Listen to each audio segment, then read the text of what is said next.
After causing a social media frenzy last week, the couple in the one-bedroom apartment with 4 children are refuting some of the claims made by Andrew Jenkins' baby mother. What do we address first? Let's address the child support thing. Child support? Okay. The child support and child. I have the one other child, Anthony. I've been paying child support via garnishments ever since I can remember. And I worked out with W-2 since I was 18, 19. Worked nights, multiple jobs, never made above 22 an hour. Now, to me, it sounds a little sketchy, but it seems like Mrs. Jenkins is going to ride with whatever Andrew says.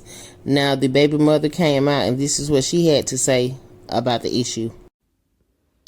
So, you want to know what's funny, y'all?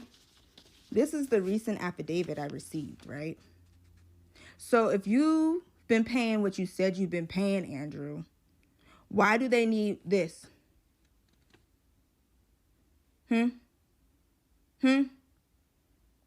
Did you do it? Did you do it? Oh yeah, Stephanie. Do you want me to do you want me to send you the message that I sent you back in August with the affidavit? You fucking cluck. Do you? And Stephanie Jenkins is proven to be just that, a cluck. Now, rumors were revealed that her first children's baby daddy was a SA offender, offending his own mother and a 14-year-old child, and she still chose to marry him. Fast forward, he goes to jail, and somewhere Mr. Andrew Jenkins comes along. Now, Andrew Jenkins has a very sketchy background. He does have a history of drug abuse. Another young lady has come forward detailing her history with Andrew Jenkins. Okay, so y'all want to know something? I used to date Andrew Jenkins from 2016 to 2018. And at the time, we met in a place, an undisclosed place. Now, when she said an undisclosed place, that did raise red flags to me because, like I say, Andrew Jenkins had a history of drug abuse and he was in and out of rehabs. And she go on to say something about her receiving housing. And when I got my housing, I brought him and his son along with me and my kids. And this is the same child that moved in with Stephanie when Mr. Jenkins moved into Stephanie's place. When we first met, I was pregnant. He left his second baby mama because I honestly don't know. But he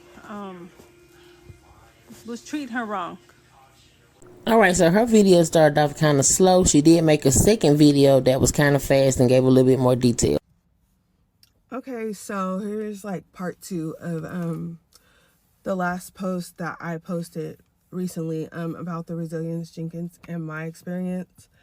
Okay, so if you want to know why he left me owing $17.20 in rent, it's because he was smoking it up. And I ain't talking about no reefer, other shit. And me personally, I don't like that type of shit around my kids. I don't have that type of shit around my kids. If you wanna be like that and fuck your life up, I don't want no parts of it. So once I found out that he was doing that, that he was smoking the money up, I was pissed. So then that goes to say when I said that I ended up packing my shit and I left and moved. Yeah, I told him he couldn't come with me. It's because of that. Now, I guess after their breakup, Andrew became homeless. He was making posts on Facebook saying that him and his son were seeking a place to stay. And I guess shortly after that, he ended up meeting Stephanie. Stephanie had her own 2 kids, and I believe she had a place to stay. It seems like Andrew has a history of finding women that are kind of down or kind of meek or mild temperate type women and then pouncing on them, moving into their places. But since going viral, people have been pressing Stephanie on more hard-hitting issues, like where the children sleep at in the one-bedroom apartment, and they even went as far as to inquire about, does the rent office know? With regards to your landlord, I don't know what the laws are in your state, but are there rules? Are there rules against the number of people that should be living in a one-bedroom apartment? You don't. I can't speak to it because I don't live in the same state as you. Yeah, there is laws, and she's aware of it. Okay, so yeah. They're okay. See, so in that moment, so if there is a law against it, do you think it's still worth it to potentially put your family at risk in that way? That is the bigger question. I think that because nobody would have known had you not done the video. You see do you understand where I'm getting at? Yeah, but I get curious. Where was their interest in it 3 years ago? Because it's been our situation for 2.5 years. Okay.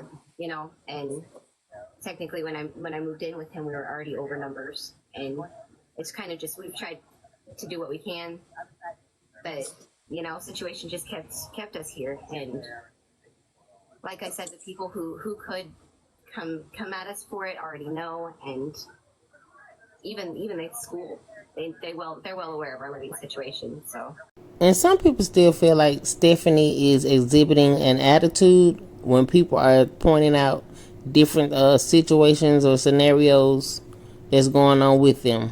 First, I don't DoorDash, but HVAC, yeah, I was only paid $22 after a whole year and doing the most. TriMet is also a good idea. he was literally doing the most work there.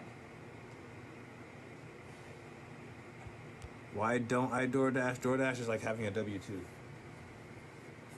I honestly don't know what he means by it's like having a W-2. That was another issue. People felt like he was flaking off his responsibilities and ducking from his first child's mother as far as child support goes. So do you think people should let up off of Stephanie and Andrew Jenkins? Are they doing the best that they can as far as their children being in a one-bedroom? She is pregnant again. I don't know what their plans are for getting a bigger place. She did say she is going to continue speaking about her situation. I'm sure you know there is a lot being said about me, and I think that it's time that I maybe give my story. Let people decide for themselves if they want to hear it from people who weren't there, who didn't experience it, or the person who actually went through it. I'm sorry if this video has a few cuts. I have really bad social anxiety, and sometimes articulating some of my thoughts takes a minute. I've heard people say that makes me appear slow, and that they feel like I'm mentally behind because of my social anxiety. Now, my advice is, Miss Stephanie, you can't have social anxiety after you have put your children and your household on blast, and now that people are having the response that they have, you want to blame it on other issues. We already know that you are going to stand by Mr. Jenkins, and I really honestly wish for them the best. You know, I hope they're able to get a bigger place for their children. And you know, that's just what it is. I don't agree with people sending CPS to her house. I also don't think Stephanie is going to leave Mr. Jenkins, so I guess we'll have to see how cards play out and see what unfolds in their relationship, the Resilient Jenkins. Let me know what you think.